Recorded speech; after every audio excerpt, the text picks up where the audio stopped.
वेणुगोपालन साहब ने आपसे बहुत सुंदरता से समझाया है कि हमारे अंदर जो कुंडलिनी शक्ति है उसको जागरूक किए बगैर कुछ भी हासिल नहीं हो सकता, कुछ भी मिल नहीं सकता और कोई तरीका नहीं।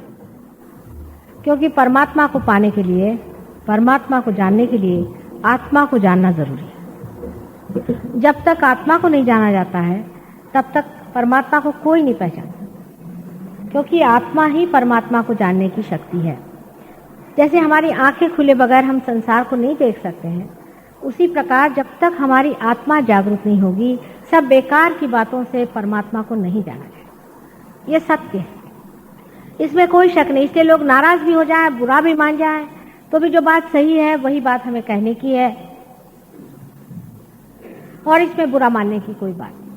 क्योंकि अगर आप परमात्मा के खोज में निकले हैं, अगर आप उसको ही खोज रहे हैं, आप वाकई में खोजने वाले हैं, इसको कहते हैं कि आप ट्रू सीकर हैं, हृदय में आपको सिर्फ परमात्मा को ही मिलने का विचार है, तब तो आपसे हम बात कर सकते हैं और बाकी फिर बात नहीं हो सकती। कारण यह है कि मनुष्य ये नहीं जानता है कि वो अपनी आत्मा से अभी तक संबंधित ही नहीं। आत्मा आपको जानता है, आप आत्मा को जानते नहीं हैं, वो आपसे संबंधित नहीं। आपकी चेतना में आत्मा का कोई प्रकाश नहीं है, जरा सा भी नहीं। जब ये प्रकाश हमारे अंदर आता है तब अपने अंदर से ही शक्ति बहना शुरू हो जाती है। ये वास्तविकता है और ये एक जीवंत प्रक्रिया है, लिविंग प्रोसेस है। आप जिस तरह से अमीबा से इंसान बने हैं उसी तरह से इंसान से भी आप ऊंचे बन सकते हैं, लेकिन उसी प्रकार बनेंगे। मनुष्य एक एक नई नई तरीके निकालता है कोई भी चीज के। परमात्मा का अपना तरीका बना हुआ है, उसने अपने आप के अंदर सारी चीज बना के रखी है, सिर्फ आपका कनेक्शन लगाने की बात है। जब तक परमात्मा से कनेक्शन नहीं हुआ, आत्मा से कनेक्शन नहीं हुआ, तो फिर बाकी की सब चीजें करने से फायदा क्या है? समझ लीजिए इसका कनेक्शन अगर मेन से नहीं हुआ तो इस पर मैं बात करने से फायदा क्या? अभी वो आए थे, पैसा आप कह के ठहर जाइए, अभी कनेक्शन लगा देता। एक बहुत ही प्रैक्टिकल लॉजिकल जिसको बात कहना चाहिए ये है कि अभी आत्मा से आपका किसी का संबंध है नहीं, आपके अंदर आत्मा का प्रकाश नहीं। अब बहुत से लोग कहेंगे कि माता जी पहले कंदील साफ करना चाहिए। अरे भाई कंदील भी साफ करके रखो, चाहे उसको रगड़ के रखो, मांझ के रखो, लेकिन उसके अंदर कुछ ज्योति नहीं है तो उस कंदील का भी क्या अर्थ होने वाला है? काहे के लिए मेहनत कर रहे हैं? लेकिन ये बात रुचिकर नहीं लगती अगर कहा जाए कि किसी मेहनत से नहीं होगा, क्योंकि हम जिसे हम समझते हैं, जिससे हम कहते हैं हमें ये पसंद है, आई लाइक इट, मराठी में कहते हैं मला फार आवडतं, मला, ये कौन है? ये कौन कहता है कि मुझे पसंद है? ये आपका अहंकार है, ईगो है। वो कहता है ये मुझे अच्छा लगता है, इससे मुझे ये लाभ हो गया, उससे मुझे वो लाभ हो गया। क्या लाभ हुआ आपको? सिर्फ आपका जो ईगो है, अहंकार है, वो खुश है। जब अहंकार प्लावित होता है, जब अहंकार को हम कुछ खाना देते हैं तो वो खुश होता है। और जो प्रति अहंकार है, जो सुपर ईगो है, उससे आप दुख पाते हैं, कंडीशनिंग से आप दुख पाते हैं। और डी कंडीशनिंग जब करते हैं तब आप अपना ईगो बढ़ाते हैं। इनसे परे परमात्मा है, इनसे परे आत्मा है। उसकी व्यवस्था परमेश्वर ने, जो कि सारे सृष्टि का नियंता है, आपके अंदर कर रखी। इसको आप माने चाहे नहीं माने, लेकिन वो है। आप क्यों नहीं मानते? क्योंकि आपने इसे देखा नहीं, आपने इसे जाना नहीं, आपने इसे पहचाना नहीं। लेकिन कम से कम अपने ही भारतवर्ष में बहुत ऊंचे लोग हो गए, जैसे आदि शंकराचार्य। उन्होंने बताया कि आपके अंदर कुंडलिनी शक्ति। कबीर हो गए, पूरा कबीर, नानक, ज्ञानेश्वर, सब ने कहा है कि कुंडलिनी शक्ति का जागरण होना चाहिए। यही इसका अंत है। घूम फिरा के सब कुंडलिनी की बात करते हैं, चक्र की बात करते हैं, सब वही बात तो वही करते हैं, लेकिन कुंडलिनी जागृत नहीं करता। बात करने से क्या फायदा? अगर हम आपसे दुनिया भर की बात भी करें तो उससे फायदा क्या होने वाला है? बात बात रह जाएगी। बात से आपको फायदा क्या हुआ? आप अपना स्वार्थ देखिए, स्व का अर्थ देखिए। अपना स्व जो है वो है आपकी आत्मा, उसका आप अर्थ ढूंढिए। क्या उसका अर्थ लग गया है? माने ये कि जिस चीज के लिए आपका स्व है, क्या वो कार्यान्वित है? वो कुछ कार्य कर रहा है कि वो एक तरफ बैठा हुआ है अपना और आप जैसे थे वैसे ही हैं? इसका विचार पहले कर लेना चाहिए कि अगर हम परमात्मा को खोज रहे हैं और हम असल में इस मामले में ईमानदार हैं और हम परमात्मा को ही खोज रहे हैं, हमारे ईगो को हम नहीं खोज रहे हैं, ऐसा विचार अगर आप अपने सामने रख लें और फिर ये सोचें कि ये करने के लिए क्या हमें कुछ करना होगा, क्योंकि हम कुछ भी कर्म करेंगे हमारा ईगो बंधेगा कि नहीं बंधेगा? कर्म के अंदर आप बंधेंगे या नहीं बंधेंगे? अकर्म होने के लिए कोई ना कोई घटना अंदर घटित होनी पड़ती है और वो जो है वो जीवंत घटना है, स्पॉन्टेनियस। उसको आप करा नहीं सकते। सर के बल खड़े होने से आप बीज उगा सकते हैं क्या?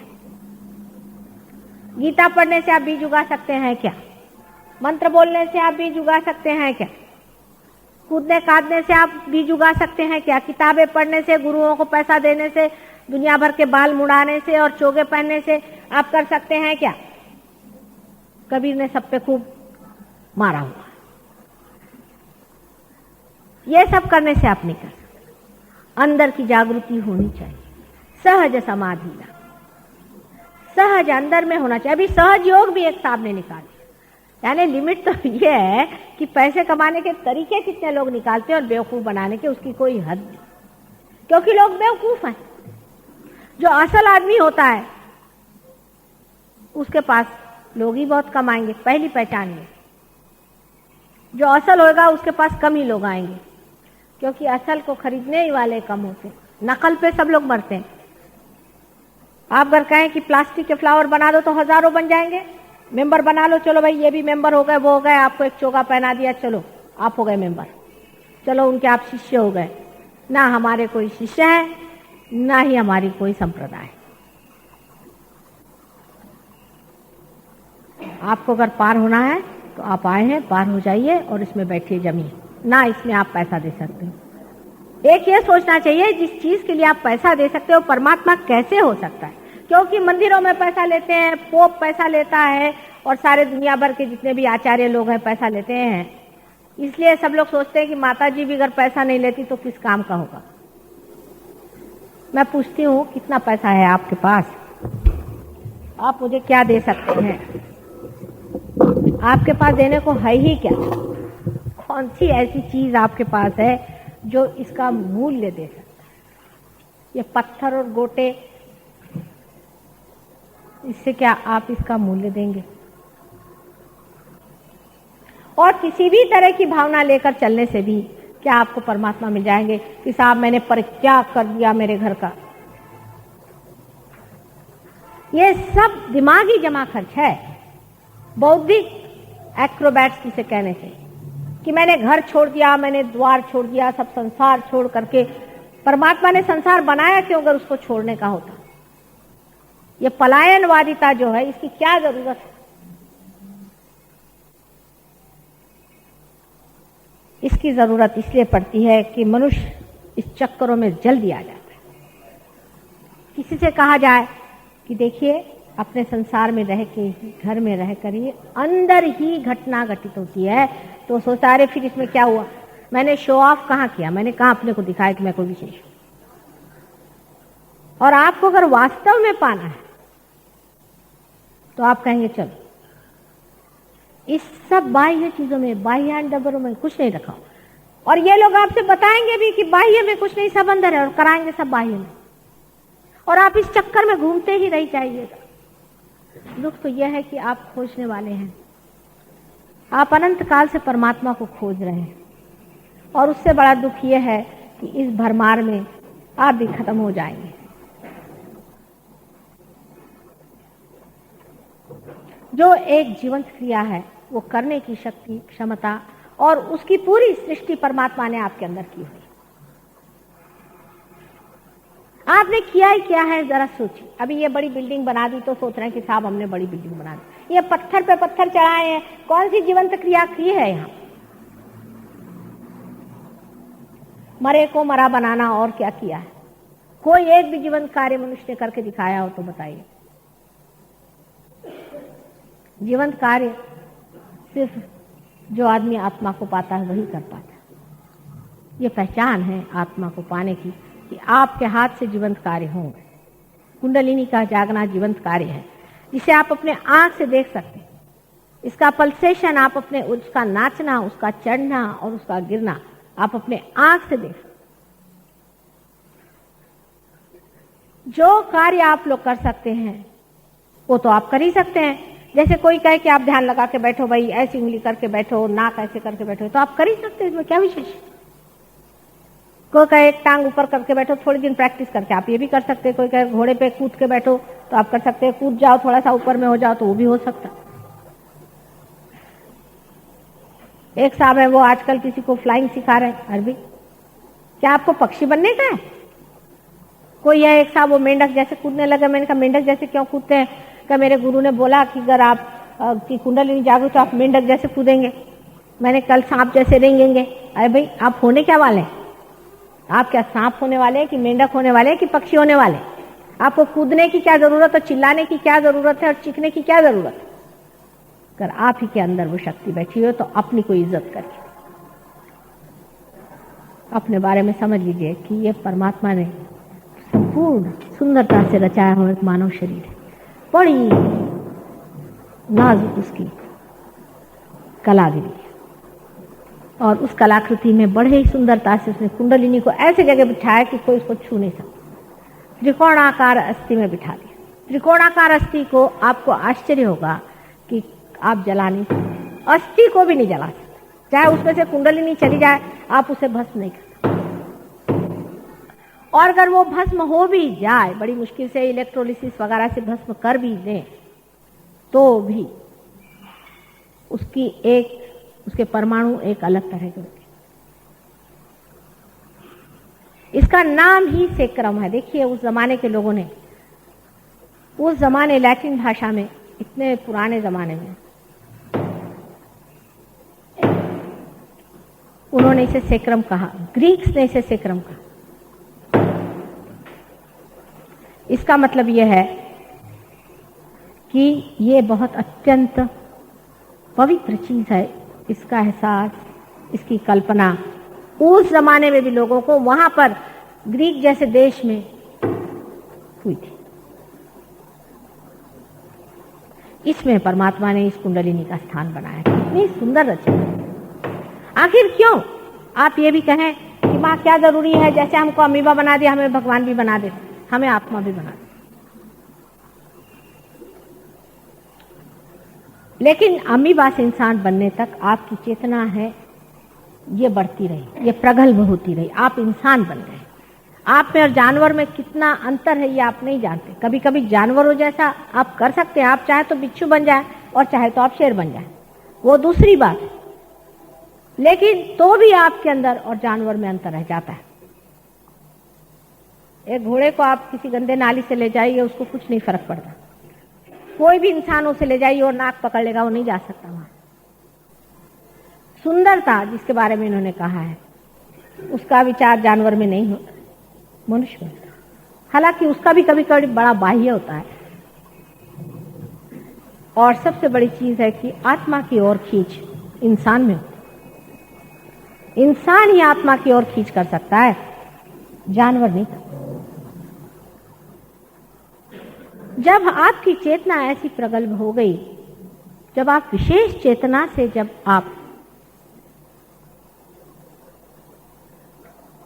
प्लावित हुए या शोभायमान, उस चेतना को ही जानना चाहिए कि परमात्मा क्या है। अगर जानवर जान जाए कि परमात्मा क्या है, उसका क्या लाभ है? मनुष्य की ही चेतना स्वतंत्र रूप से जब परमात्मा को पुकारती है, उसका आवाहन करती है, तभी आत्मा का आनंद उसकी चेतना में, उसके चित्त में आलोक लाता है, उसको आलोकित करता है।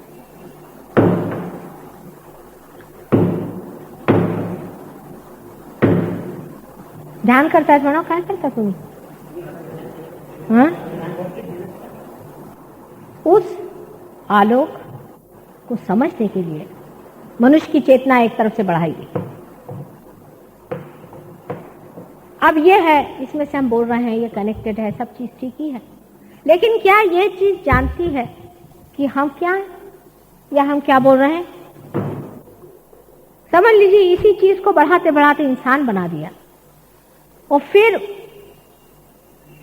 वो चीज जो कि इंसान है परमात्मा से संबंधित हो जाए तो वो जान जाएगा कि परमात्मा क्या चीज है। इसीलिए आपके अंदर, मानव के अंदर, उनकी स्वतंत्रता में, पूर्णतया आपकी स्वतंत्रता में ही यह घटना घटित होती है। आपको मेस्मराइज करके या बेकार के बकवास करके नहीं होती। समझ लीजिए मैंने कितने भी भाषण दिए, क्या आपको किताब पढ़ने के लिए क्या था? जब तक आप पार नहीं हुए आपको भी मुझे मानना नहीं चाहिए। हमारे सहयोग में जब तक आप पार नहीं होते तब तक मेरे पैर पे आने की आज्ञा नहीं। क्यों मेरे सामने आप सब झुकाएं? जब तक आप पार नहीं हुए हैं, पार होने के बाद ठीक है, फिर आपके अंदर श्रद्धा नहीं रह गई। अंदर श्रद्धा से मेरे आगे आने से कोई फायदा नहीं होने वाला है। जिस श्रद्धा में पूर्णतया प्रकाश है वही असली श्रद्धा होती है। इसीलिए दो शब्द होते हैं, श्रद्धा और अंधश्रद्धा। नहीं तो चले भेड़ बकरी के तरह, हजारों आदमी जा रहे हैं तो हम भी चले जा रहे हैं। एक बार एक पिता ने अपने बच्चों से बताया कि जहां सब लोग जाते हैं वहीं जाना ठीक होता है। तो लड़के जब बड़े हुए, अकल के कम थे, तो उन्होंने देखा बहुत से लोग एक तरफ जा रहे हैं तो चलो उसके साथ निकल पड़े। वो लोग जा रहे थे स्मशान। इसी प्रकार मनुष्य को यह समझना चाहिए कि हमारे अंदर कोई सारासार बुद्धि होनी चाहिए, डिस्क्रिशन होना चाहिए। जिस मनुष्य के अंदर डिस्क्रिशन नहीं है उसके लिए सहयोग क्या करेगा बताइए?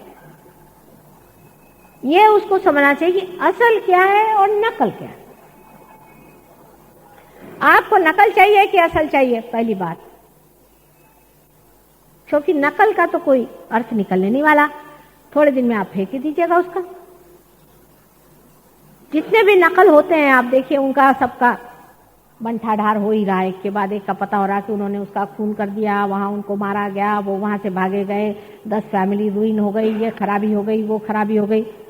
क्योंकि जो कुछ भी नकल चीज बनेगी परमात्मा के नाम पर, वो विध्वंसक होगी, वो खत्म कर देगी आप।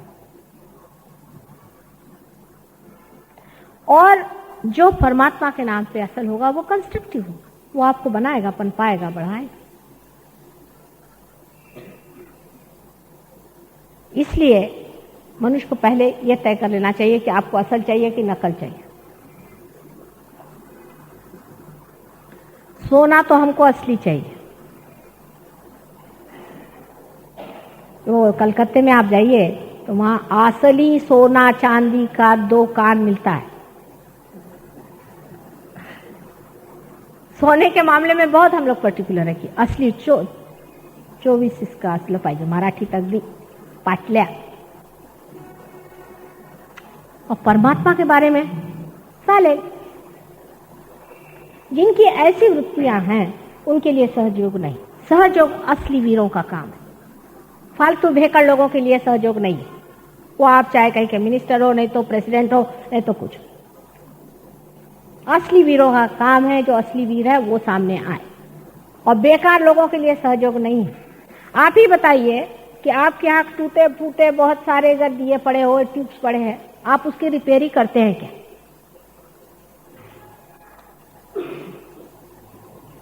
उसी दीपक की रिपेयरिंग होती है और उसी दीपक को अच्छा बनाया जाता है जिसके अंदर दीप ठहर जाए। क्योंकि यहाँ पैसा चलता नहीं और कोई चीज चलती नहीं। चलता क्या है? ठहरना, ठहरावा, जिसे मराठी में कहते हैं बैठक। बहुत से लोग सहयोग में पार हो जाते हैं। यहाँ मुंबई में कम से कम 15,000 आदमी पार हैं, 15,000। लेकिन जमे और वृक्ष हुए ऐसे कितने हैं? ज्यादा से ज्यादा 1000 कहीं। जो जम गए और उसके वृक्ष हुए जिन्होंने मास्टरी कर दी, ऐसे 1000 से ज्यादा। बाकी तो कचरा ही हो जाएंगे ना, उनका क्या होने वाला। आज ही एक देवी जी आई थी, माता जी मेरे को तो आपने पार करा दिया, अब मेरे यहाँ दर्द हो रहा है और मेरे फलाना हो रहा है, ढिकाना हो रहा है। 11 साल पहले पार किया था, तो अब क्या। अब ऐसी हालत हो रही है, मेरे वाइब्रेशन छूट गए, अब मेरा कुछ होता ही नहीं। पार होने के बाद किया क्या, अंकुर जब आपका जीवंत हो जाता है तब उसको कितना पनपाना पड़ता है आप जानते हैं, कितना संजो के रखना पड़ता है, कितना संभाल के रखना पड़ता है, उसको किस तरह से जतन से बढ़ाना पड़ता है।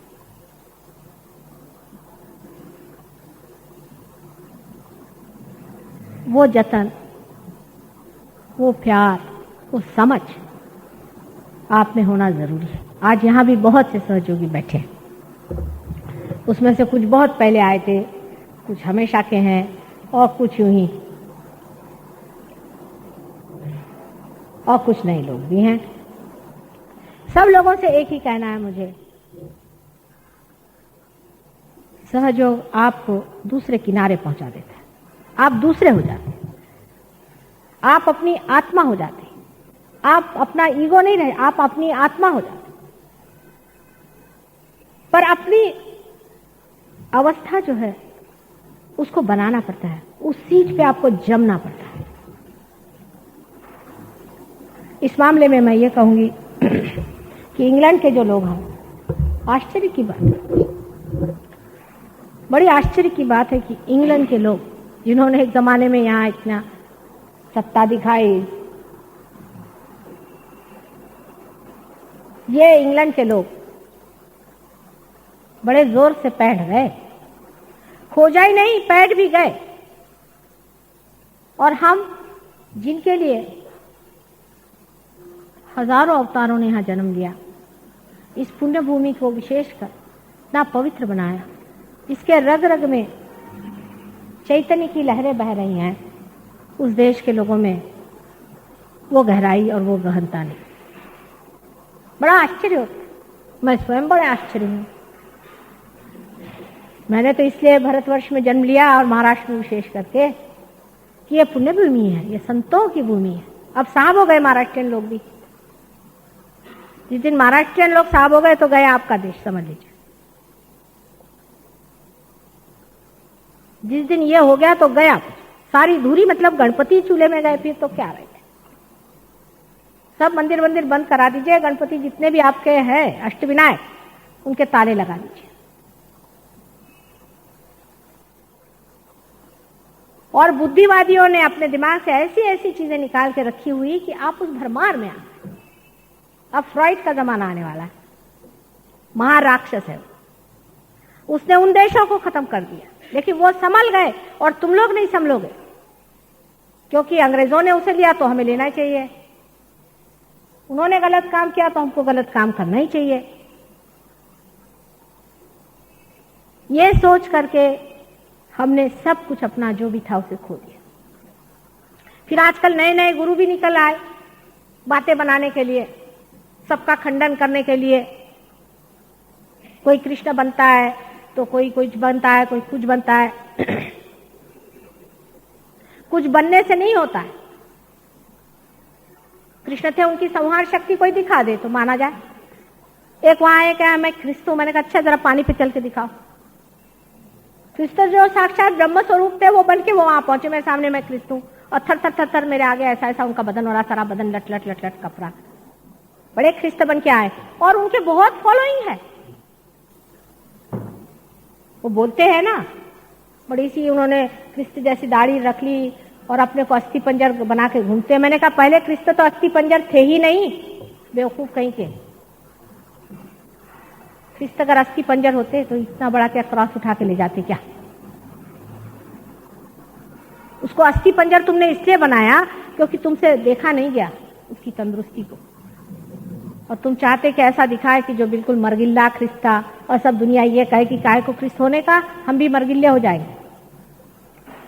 आज ही इन्होंने कह दिया, लेकिन ख्रिस्त का भी सौंदर्य क्या था? जिसको कहते हैं राजबिंडा में। क्या उनकी तंदुरुस्ती थी, तबीयत थी, शक्ल थी, और एक तेजस्विता मुंह पे हमेशा झलकती रहती थी। क्या आप ही सोचिए, जिस आदमी ने सारे संसार का आधार स्वरूप अपने को बनाया, वो इस तरह का होगा, इस तरह का उसका चित्रण बना के रख दिया। इसी प्रकार हर तरह के अवतरण, हर तरह की ऊंची चीजें, जितना भी नोबलर लाइफ में था, सबको गिरा के रख दिया। और हम लोग भी बेवकूफ जैसे इन लोगों को मानते हैं। कल एक ने मुझसे पूछा कि इसके क्या लक्षण है, कैसे पहचानना चाहिए कि कौन आदमी सच्चा है और झूठा है। सर्वप्रथम कोई आदमी इसका पैसा ले और ऑर्गेनाइजेशन करे, वो महा झूठा है, बिलंदर है। ऐसे आदमी के दरवाजे कभी नहीं जाना चाहिए, चाहे वो ब्राह्मण हो, अपने को कहलाए, चाहे वो पोप कहलाए, और चाहे कोई गुरु बन के बैठे। दूसरों के दम पे जो मोटरे उड़ाता है और बड़ी बड़ी थालियों में खाना खाता है और शराब पीता है, ऐसा आदमी कभी भी अवतार नहीं हो सकता। सारे अवतारों ने आपके लिए कष्ट सहन किए, सारे साधु संतों ने आपसे आज तक कष्ट ही सहन किए हैं। जितने साधु संत हैं, सबको आपने कष्ट दिया है, कष्ट ही नहीं दिया, महान यातनाएं आप लोगों ने दी है। ईसा ने कहा है, इसको तो मैं माफ कर दूंगा, जिसने भी मुझे सताया, those who have not recognized me, I'll forgive them. All that can be forgiven, but not against the Holy Spirit. आदि शक्ति के किसी ने सताया तो खबरदार है, लेकिन आदि शक्ति को सताने वाला भी पैदा नहीं हुआ। ईसा को भी सताने वाला कोई पैदा नहीं हुआ था, वो तो उन्होंने नाटक खेला था, क्योंकि लोग बेवकूफ थे। अब अपनी आंखें खोलने की जरूरत है और समझने की जरूरत है। आप लोग जिसे खोज रहे हैं, वो खजाना आपके अंदर है, आप ही के अंदर रमण कर रहा है, उसको पाइए। उसको पाना ही सबसे बड़ी आपकी चीज है। अगर हम आपकी असल में माँ है, तो हम वही चाहेंगे कि जो असल है वो आपको दे। आपकी माँ आपको नकल कभी देगी? जब आपकी माँ नहीं देगी तो हम कैसे दें? लेकिन चाहे कि हम आपका अहंकार कहें, भाई तुम बड़े पहुंचे हुए आदमी हो, तुम बहुत बढ़िया आदमी हो, ऐसे झूठे अहंकार को हम बढ़ावा नहीं देने वाले कि बाद में आपने देखा कि एक सर में से बलून चला रहा है और उसमें से एक सींग निकला चला रहा है, और आप जिसको देखते हैं उसी को अपने सींग से उड़ाते चले जा रहे हैं। जो सत्य है उसको मानना चाहिए। सत्य मानना कठिन, असत्य को मानना बहुत आसान है। तभी जितने ढोंगी और झूठे लोग हैं वो पनपते हैं।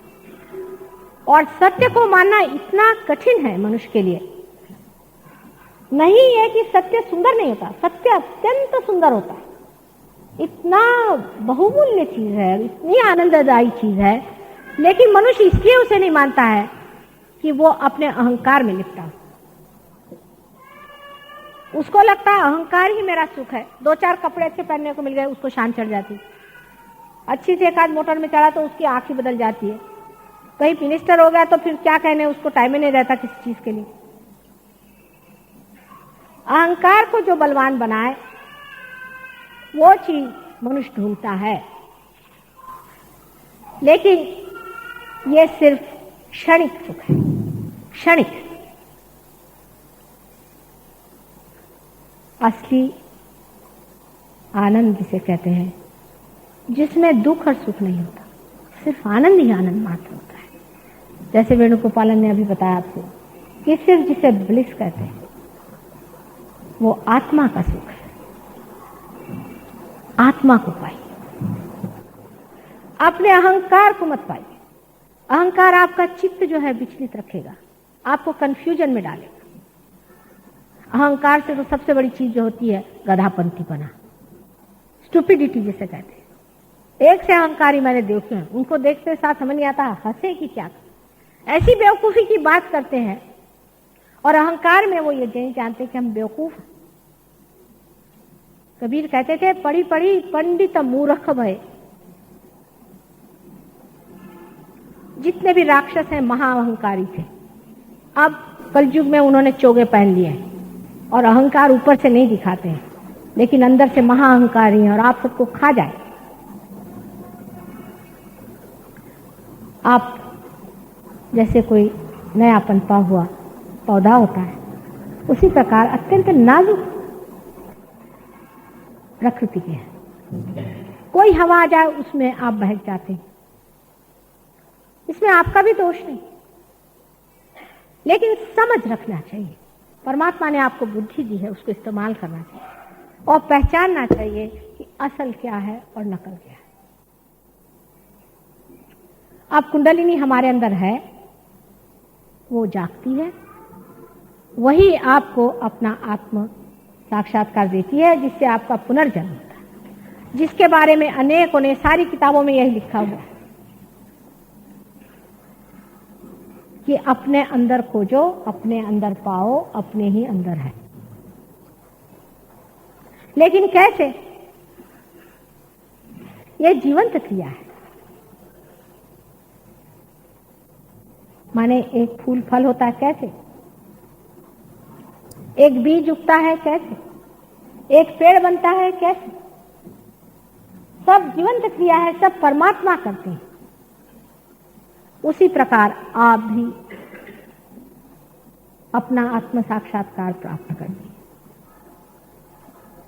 सिर्फ जिस तरह से एक बागबान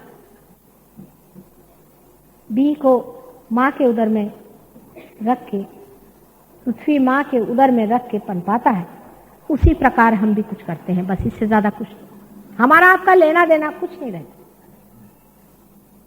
आपका अपना है, आप ले लीजिए, लेकिन उसका संगोपन, उसका संभालना, उसका बढ़ाना, इतना जरूर हम आपको सिखाते हैं। अभी वेणुगोपालन साहब ने कहा कि मां से प्यार करना चाहिए। कि करो तो भला, नहीं करो तो मां तो नहीं ना छोड़ने वाली, वो तो प्यार करती ही है। लेकिन आप अगर प्यार करें तो उसका मजा उठा सकते हैं। हम तो प्यार करेंगे ही, चाहे आप हमें मारिए, पीटिए, चिल्लाइए, चीखिए, हम तो करेंगे ही, क्योंकि आप हमारे बेटे हैं। लेकिन आपका अपने मामले में क्या ख्याल है? आप भी तो अपना को प्यार करें, आप भी अपना थोड़ा विचार करें, आप भी अपने को जाने और अपने आनंद में डूबे। हर एक तरह का एक्सट्रीम जो है उसे छोड़ देना चाहिए।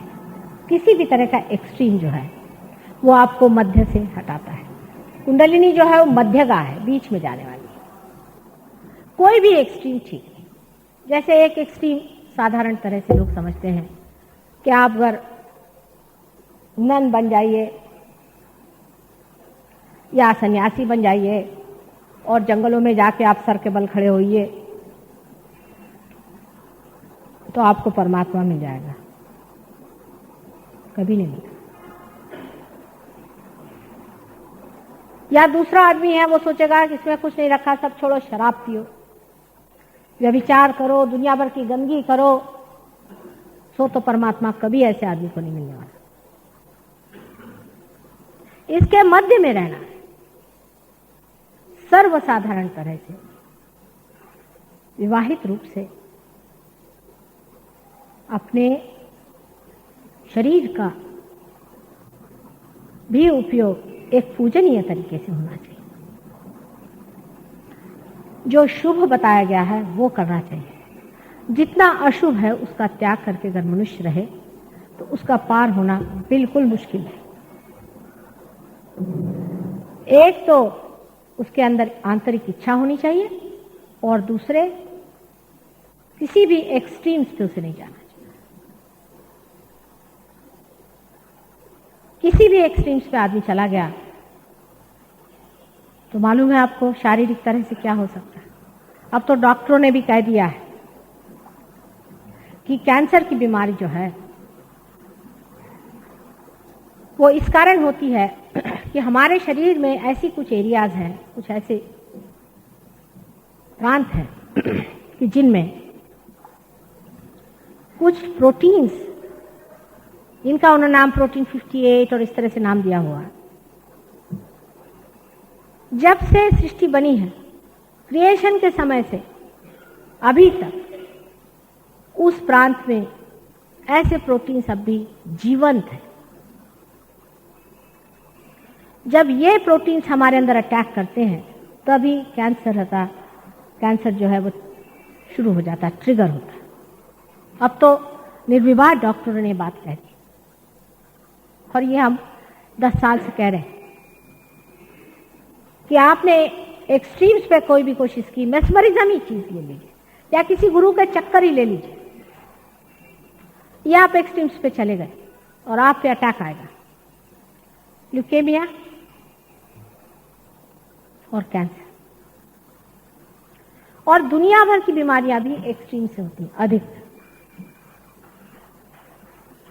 एक छोटी सी बात है, मनुष्य बहुत सेंसिटिव है भाई, लोग उसे दुख देते हैं किसी न किसी वजह से। कोई बहुत शरीफ आदमी होता है उसे लोग दुख देते हैं और वो उस दुख को सहते रहता है, उससे भी उसको बीमारी हो सकती है। सहने की कौन सी बात है? किसी ने कुछ कह दिया, उसे कहना चाहिए कि आप चुप रहिए, उससे बात कहने की जरूरत नहीं, क्योंकि आप स्वयं साक्षात आत्मा है। किसी से अपमान सहन करने की भी जरूरत नहीं और किसी का अपमान करने की भी जरूरत नहीं, किसी से लड़ने की भी जरूरत नहीं और किसी के अपने ऊपर आक्रमण करवा लेने की भी जरूरत नहीं। दोनों ही चीज एक होती है। आप बीच में खड़े हुए, सीना तान के आप खड़े हो जाइए, ना किसी पे आप आक्रामक होइए और न ही किसी से अपने ऊपर आक्रमण होने दीजिए। लेकिन कुंडलिनी योग जब घटित होता है तब यह स्वयं ही हो जाता है, कुछ कहना नहीं पड़ता मुझे। जैसे मैं किसी से ये नहीं कहती हूँ कि तुम शराब मत पियो या कुछ नहीं करो, क्योंकि आज का कुंडलिनी योग एक महायोग स्वरूप हो गया, ना महान प्रेम और करुणा है कि किसी भी तरह का आदमी आ जाए पार हो जाता है। मैं स्वयं आश्चर्य में पड़ जाती हूँ। लोग हैं लंदन में, आप देखिए कि शराब पीते हैं, उनके गणपति खराब हैं, उनको सेक्स की आइडिया नहीं, कुछ नहीं, आए पार हो गए, शराब छूट गई, उनके ड्रग्स छूट गए, एकदम सुंदर हो गए, शक्ल देखिए कि एकदम खी गई, जो कि एकदम लगते थे कि कहाँ से ये आए हैं, क्या इनकी दशा है, जो मुझे देख भी नहीं सकते थे आंख खोलकर। कोमा कंडीशंस में आए पार, सिरोसिस लिवर ठीक, ल्यूकेमिया ठीक, इतना डायनामिक इसको कहते, प्रचंड प्रेम, प्रचंड प्रेम। लेकिन शंका कुशंका करना और अपने को बड़े महान समझ करके आना, सहयोग आपको उठा फेंक देगा। ऐसा समुंदर है कि उठा के वहां फेंक देगा, फिर आप आएंगे नहीं वहीं। ये भी दूसरी बात है। आप अपने को बहुत समझते हैं तो जाइए, आपको उछाल के ऐसा फेंक देगा, मैं तो आश्चर्य करती हूँ, मैं कोशिश भी करूं तो भी नहीं आएगा, आदमी वो पास भाग जाएगा, कुछ ऐसे चक्कर में आ जाएगा कि चला जाएगा। अहंकार का कोई स्थान सहयोग में नहीं। आप अगर बहुत विद्वान है तो अपने घर में बैठिए, आपने जाना है तो आप घर में बैठिए, अगर जानना है तो पहले आत्मा को पाले। रही हमारी बात, हम तो माँ हैं आपकी, अब हमेशा सेवा में लगे रहेंगे और कोशिश करेंगे कि आपके अंदर सुबुद्धि आए, आप अपने से प्रेम करें और समझें आप क्या है, कि आप अनंत काल के एक खोजने वाले हैं, आपकी श्रेणियों में उस श्रेणी को आप पहचाने कि हम एक विशेष रूप के आते।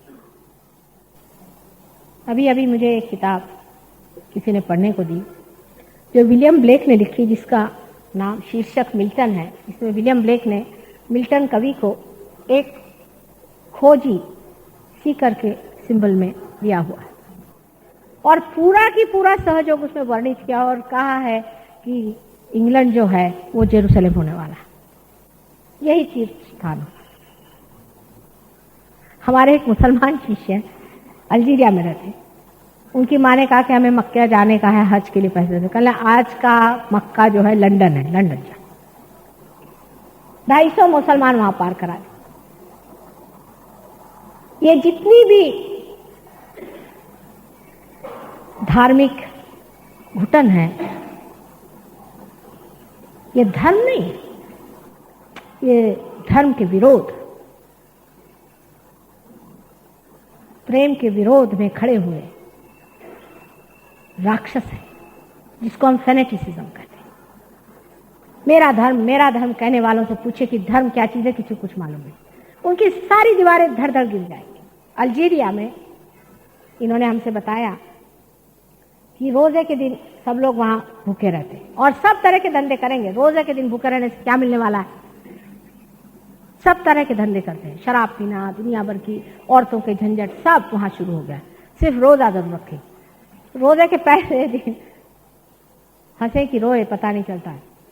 ये पहुंचे जब, तो जिस मस्जिद में जाने वाले थे सारी मस्जिद की धड़ से अंदर चली गई जमीन के अंदर। देखते थे कि ये मस्जिद कैसे अंदर चली गई।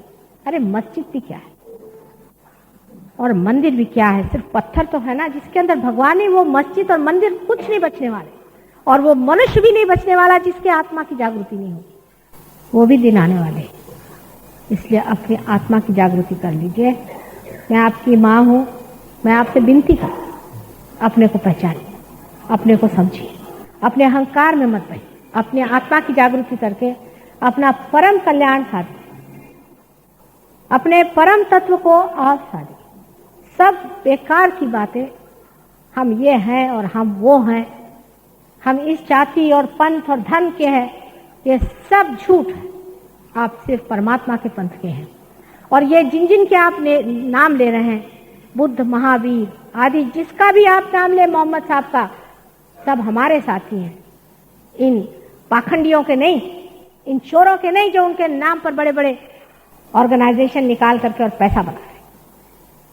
वो हमारे साथी हैं, वो हमारे रिश्तेदार हैं। इसलिए आप उस रास्ते पर आइए जहां पर ये असली लोग खड़े हुए हैं। इनके फूल तोड़ तोड़ करके अपने को लगा लिए हैं और कहते हैं कि हम इस धर्म के हैं, हम उस धर्म के हैं। और धार्मिकता उनसे इतनी ही दूर है जितनी कि गंदगी से सुगंध। अपने अपने सुगंध को पाएं, अपने अपने आनंद को लूटें, अपने अपने सौंदर्य में जागें, और उसकी सारी व्यवस्था आपके अंदर बनी। सिर्फ अपने अहंकार को जरा सा नीचे कर लें, थोड़ा सा, उसको भी लड़ने की जरूरत नहीं, कुंडलिनी स्वयं साक्षात उसे कर लेती, लेकिन थोड़ी तैयारी चाहिए। अब आप में कोई विद्वान बड़े मुझे नजर आ रहे हैं, बहुत पढ़े लिखे विद्वान, किताबें जरा समुद्र में फेंक आई, बिल्कुल व्यर्थ। किताब के पढ़ने से कुछ नहीं होने वाला। सर्वसाधारण लोग जो कि देहातों में रहते हैं, वहां हमारा असली काम होता है। बंबई में तो यही हाल है, असली काम हमारा देहातों में होता है। अभी एक देहात से आए, यहाँ पर हजारों लोग जहां पार हो रहे हैं, शहरों के लोग रह जाएंगे अधकच्चे, क्योंकि वो अपने को समझते नहीं वो क्या है। क्योंकि शहरों के लिए तो गुरु लोग तैयार है आपकी जेबें खाली करने के लिए, हमारे लिए तो गांव में ही परमात्मा रम रहा है। आप लोग भी अपना थोड़ा अहंकार कम करें और ये समझ लें कि जब तक परमात्मा को पाया नहीं तो हम किस काम के, हमारा क्या अर्थ है? हम बेकारी में अपने को क्यों समझे बैठे भाई। हालांकि एक बात जरूर है जिससे अहंकार ना बलवत्ता हो, कि आप लोग बहुत बड़े परमात्मा को खोजने वाले साधु संत, और इसके बारे में भविष्यवाणी हुई थी कि घोर कलयुग में ही ये होगा, ये घटना घटित होगी, महायोग स्थापित होगा। और महायोग ही आपका, इसे लास्ट जजमेंट कहते हैं, वही कुंडलिनी के जागरण से ही आपका जजमेंट होता है और कोई तरीका इसका नहीं। आज का प्रोग्राम हालांकि अभी आखिरी है, फिर से मैं आने वाली हूँ। सहयोग में लग के रहना चाहिए, तब उसका पूर्ण आशीर्वाद आपको मिलता है। कृष्ण ने भी कहा योगक्षेम वहाम्यम, पहले योग फिर क्षेम होगा। योग के बगैर क्षेम नहीं होने वाला। योग होते ही साथ क्षेम की कल्पना भी बदल जाती है और क्षेम घटित भी। पहले आप योग को अपना पाएं, अपने आप क्षेम घटित होगा। यहाँ से बहुत से लोग हैं जो बताएंगे कि सहयोग से कैसे कैसे क्षेम प्राप्त हुए। सभी को लाभ हुआ है और आपको भी लाभ होगा।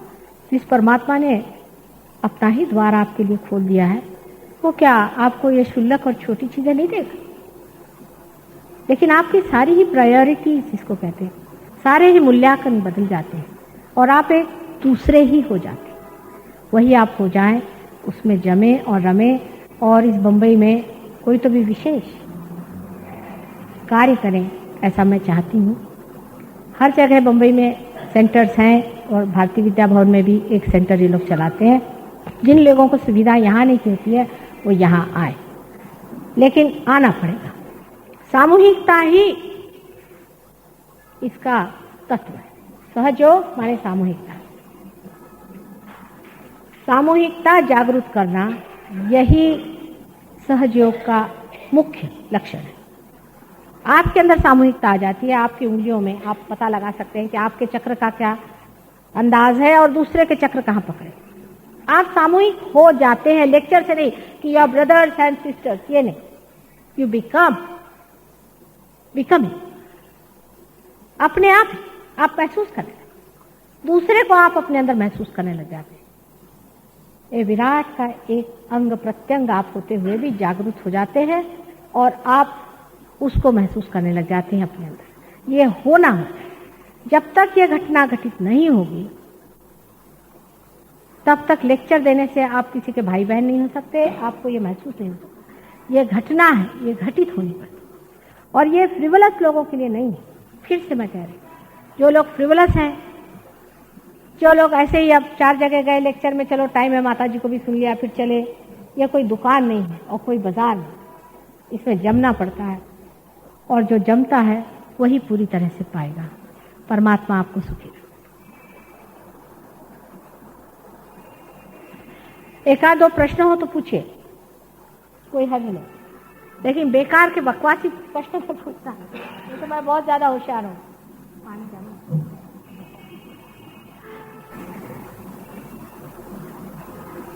नाही नाही, त्यांना करायला पाहिजे, करेन मी तुमचा, काही कठीण नाही, बाधा आहे त्याने, बरं का?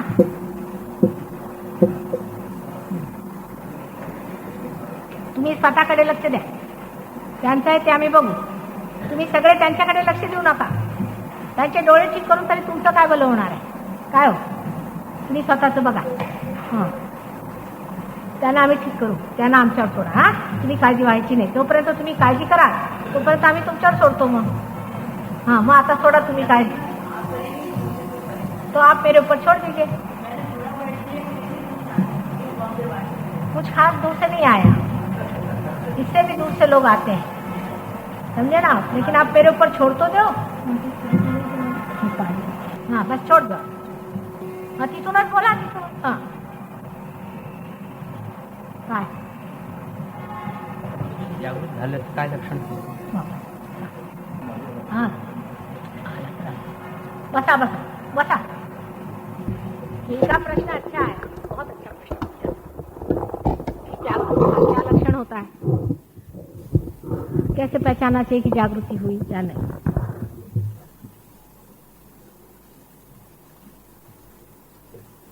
लक्षण ऐसा है कि जब जागृति होती है कुंडलिनी की, तो जिस तरह का आपका मध्य मार्ग होगा उस प्रकार उसके लक्षण शुरू में दिखाई देते। जैसे किसी की अगर नाभि चक्र पकड़ा हो, मैंने जो चीज है वास्तविक वो देखनी चाहिए ना, ये तो नहीं कि हम जो कहेंगे सो ही होगा। अगर आपके नाभि चक्र की पकड़ है, समझ लीजिए, तो आपके कुंडलिनी तो त्रिकोणाकार अस्थि में ही स्पंदित रहेगी, बहुत बहुत देर तक उठेगी नहीं, पर स्पंदन होगा, आप आंख से देख सकते। अगर आपका नाभि चक्र आदि ठीक है, आप मध्यम मार्ग के आदमी हैं, किसी गुरु की अभी तक आपके ऊपर कृपा माने अवकृपा नहीं हुई है, तो कुंडलिनी सटाक से ऊपर चढ़ सकते। अगर आप बहुत ज्यादा बुद्धिवादी हैं, बहुत ज्यादा विचार करते हैं, आज्ञा पे रुके, आज्ञा पे रुकने पर आपके आंखों में डायलेटेशन ऑफ द पीपल हो जाएगा,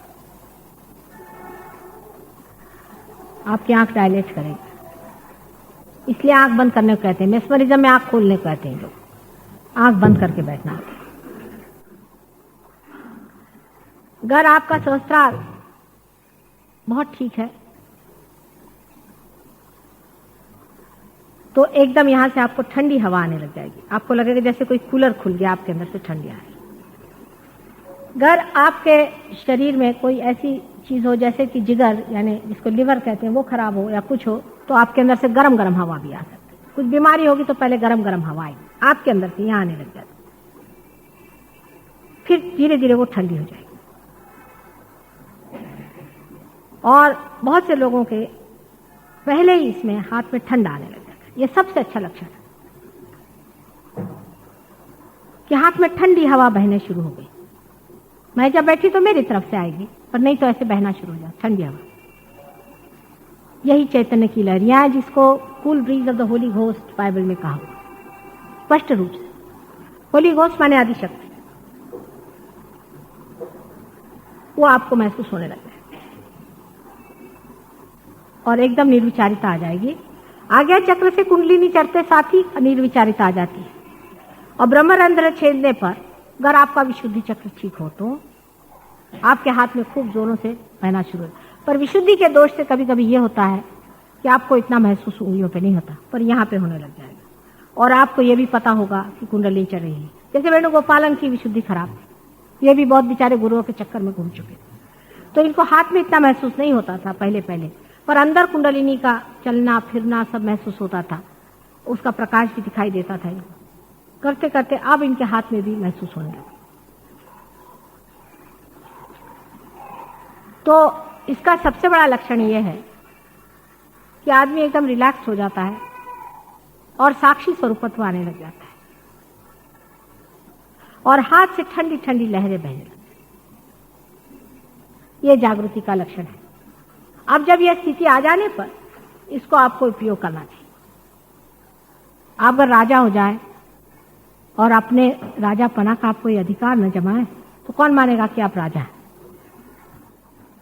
फिर आपको दूसरों को देखना चाहिए, उनकी कुंडलिनी जागृत करके देखना चाहिए, दूसरों के वाइब्रेशंस देखना चाहिए। फिर आपको आश्चर्य होता है कि आपके अंदर कितनी शक्ति है। फिर आपको पूरी तरह से इसका ज्ञान दिया जाएगा और आप उसको पड़ताला कर लें, देख लें सच्ची है या नहीं। पर साशंक नहीं, नम्रता पूर्वक देखें। हाँ भाई, जैसे अब हमें लंदन में शुरू में एक महाशय थे, उनको पार किया तो उनका माँ यहाँ से बैठे बैठे सबका पता लग जाएगा। मैंने कहा हाँ क्यों नहीं। पहले मेरे फादर का फोन नहीं आया, बहुत दिन से स्कॉटलैंड में रहते। मैं कहा अच्छा, ऐसे आप करके सोचो फादर के बारे में। फट से उनके यहाँ पकड़ आ गए, जलने लग गए। कहले ये क्या जगह? मैंने कहा ये सब फादर के हैं। और ये जो है ये विशुद्धि चक्र है। He must be down with bronchitis, ये अंग्रेजी में मैंने शब्द किया, he must be down with bronchitis. उन्होंने अपने फादर को फोन किया तो मदर फोन पे आई, का क्या हाल है फादर, कैसे? कहीं डाउन विथ ब्रोंकाइटिस, यही शब्द उन्होंने। बाद में उन्होंने ये भी सोचा कि हो सकता है माँ ने अपने अंतर शक्ति से जान लिया है, लेकिन मेरी शक्ति से नहीं। मैंने कहा अच्छा मेरे सामने नहीं, ऐसे भी तुम ट्राई करके। अब तो निर्विवाद हो गए, क्योंकि आपका संबंध परमात्मा से हो जाता है। सारी चीज को आप अपने हाथ पे जान सकते हैं। अभी तक आपके पास कोई भी ऐसा एकमेव एब्सोल्यूट ज्ञान नहीं है जिससे आप जाने ये आदमी सच्चा है कि झूठा है, ये गुरु सच्चा है कि झूठा है, कैसे जानेंगे? उसके तरफ हाथ करने से ही, उसके बारे में विचार करने से ही आपको पता हो जाएगा कि आदमी कैसा है। ब्रह्म का ज्ञान हो जाता है। यही ब्रह्म है जो बह रहा है आप। इसलिए इसको इस्तेमाल किए बगैर, इसको उपयोग किए बगैर आप नहीं समझ सकते कि आप क्या हैं, आपकी क्या अवस्था है। तो पहले तो आपको लक्षण बताए और उसके बाद में ये बताया कि इसको आप किस तरह से अपने अंदर मानते हैं। जैसे कोई दवा है, जब आप उसको लेते हैं उससे फायदा होता है तभी तो ना मानते कि ये दवा अच्छी है, किसी डॉक्टर के कहने से नहीं मानने वाले। उसी प्रकार आप खुद ही इसका सर्टिफिकेट खुद ही देने लग जाते हैं। अब ये इतने से बैठे हैं, ये सब सहयोग जानते हैं, इतने से, इनसे सीखो सहयोग। इनसे भी छोटे हमारे ग्रैंड डॉटर हैं, वो 4 साल की, उनसे भी सीख सकते हैं।